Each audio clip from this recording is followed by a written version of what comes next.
Hello hi అండి అందరికీ. ఇవాళ వీడియోలో మనం రైస్లోకి, బగారా రైస్లోకి, చపాతీలోకి దేనిలోకైనా అదిరిపోయేట్టుగా ఉండే గ్రీన్ పీస్ క్యాలీఫ్లవర్తో మసాలా కర్రీ ఎలా చేయాలో చూసేద్దామండి. దీన్ని పవర్ హౌస్ కర్రీ అని కూడా పిలుస్తూ ఉంటారు. చాలా సూపర్ టేస్టీగా ఉంటుంది. మనం వీడియోలోకి అయితే వెళ్ళిపోదాం. దీనికోసం ఒక మీడియం సైజ్ క్యాలీఫ్లవర్ని తీసుకుని శుభ్రంగా క్లీన్ చేసుకుని పక్కన పెట్టుకోవాలి. కొన్ని గ్రీన్ పీస్ని వాటర్లో వేసి నానబెట్టుకుని పక్కన పెట్టుకోవాలి. 2 ఆనియన్స్ తీసుకుని సన్నగా కట్ చేసుకుని ముక్కలు పెట్టుకుందాం. 4 పచ్చిమిరపకాయలు మనం తినే కారాన్ని బట్టి, 1 ఇంచ్ అల్లం ముక్క, ఒక 5-6 వెల్లుల్లి రెబ్బలు,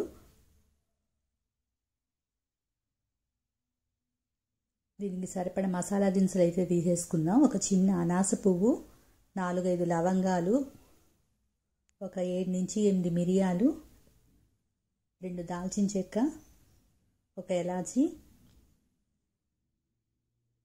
ఒక 1/2 స్పూన్ ధనియాలు, 2 పలావాకులు. ఈ మసాలా దినుసులను అయితే తీసి పక్కన పెట్టేసుకుందాం. స్టవ్ ఆన్ చేసుకుని 1 లీటర్ హాట్ వాటర్ని బాగా బాయిల్ చేసేసుకుని ఇందులో మనం తీసి పెట్టుకున్న గ్రీన్ పీస్ని వేసేసుకుని ఇది కొంచెం ఉడికాక మనం క్యాలీఫ్లవర్ కూడా వేసేసుకుని ఇందులో ఒక పొంగు అయితే రానిస్తే మనకి కొంచెం ఉడుకుతాయండి. ఇవి మరీ ఎక్కువ ఉడకనవసరం లేదు. జస్ట్ హాట్ వాటర్లో అట్లా వేసేసుకుంటే సరిపోతుంది. ఒక పొంగు వచ్చేట్టుగా స్టవ్ ఆఫ్ చేసుకుని దీన్ని ఒక స్ట్రైనర్లో వేసేసుకుని స్ట్రెయిన్ చేసుకుని పక్కన పెట్టేద్దాం.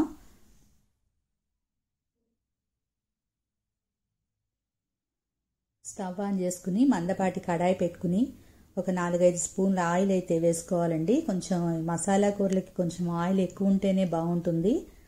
మనం తీసి పెట్టుకున్న ఈ దినుసుల్ని వేసుకుని కొంచెం వేగాక ఇందులో దీనికి సరిపడా మనం తీసి పెట్టుకున్న అల్లము, వెల్లుల్లి రెబ్బలు వేసేసుకుని ఇవి కొంచెం వేగాక మనం కట్ చేసి పెట్టుకున్న ఆనియన్స్ కూడా వేసేసుకుని కొంచెం గోల్డెన్ బ్రౌన్ కలర్ వచ్చేదాకా వేయించుకుంటే సరిపోతుందండి. మరీ ఎక్కువ వేగనవసరం లేదు. కొంచెం మగ్గేట్టుగా వేయించుకుంటే సరిపోతుంది.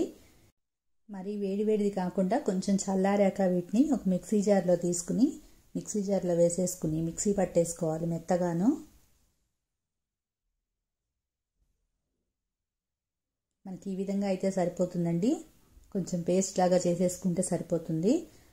ఇదే పాన్లో మళ్ళీ కొంచెం ఆయిల్ వేసుకుని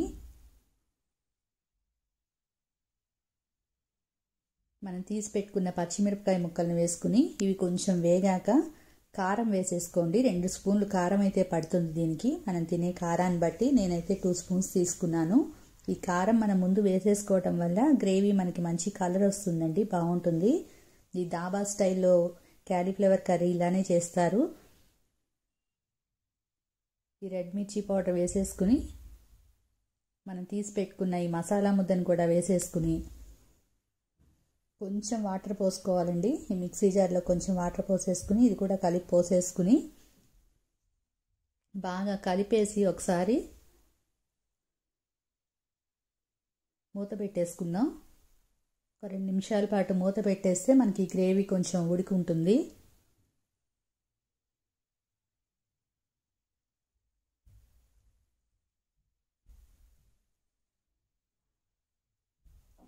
ఒక 2 నిమిషాలు మగ్గితే సరిపోతుందండి. ఈ విధంగా మగ్గాక మనం తీసి పెట్టుకున్న ఈ గ్రీన్ పీసు క్యాలీఫ్లవర్ ఉడికించి పెట్టుకున్న ముక్కల్ని వేసేసుకుని బాగా అడుగు పైన ఒకసారి కలిపేసుకుని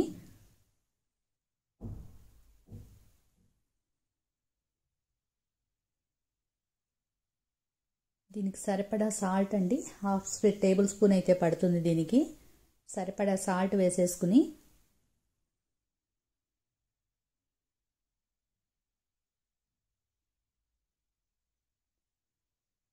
కొంచెంగా ఒక 1/2 గ్లాస్ అయితే వాటర్ సరిపోతుందండి. మరీ ఎక్కువ అవసరం లేదు. మనం కొంచెం వాటర్ పోసుకోవడం వల్ల ఆ క్యాలీఫ్లవర్ మనకి వాటర్తో ఉడుకుతుంది. కొంచెం ఒకసారి కలిపేసుకుని ఒక 2 నిమిషాల నుంచి 3 నిమిషాల పాటు ఉడికిచ్చేసుకుని మూత పెట్టుకుని ఉడికిచ్చేసుకుంటే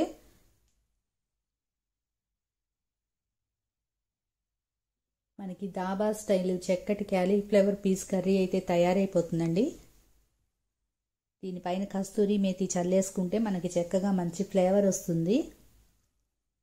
ఇది నాన్ వెజ్ కన్నా చాలా బాగుంటుందండి. టేస్ట్ సూపర్గా ఉంటుంది.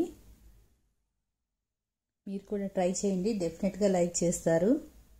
ఒకసారి ఇదంతా కలయి పెట్టేసుకుని ఒక సర్వింగ్ బౌల్లో పెట్టేసుకుని సర్వ్ చేసుకుంటే వేడివేడిగా మనకి చక్కటి కర్రీ అయితే తయారైపోతుందండి. ఈ వీడియో కనుక మీకు నచ్చినట్టయితే ఒక లైక్ చేయండి, కామెంట్ చేయండి. మరిన్ని లేటెస్ట్ వీడియోల కోసం నా ఛానల్ని సబ్స్క్రైబ్ చేసుకోండి. Thank you for watching. Please like, share, subscribe.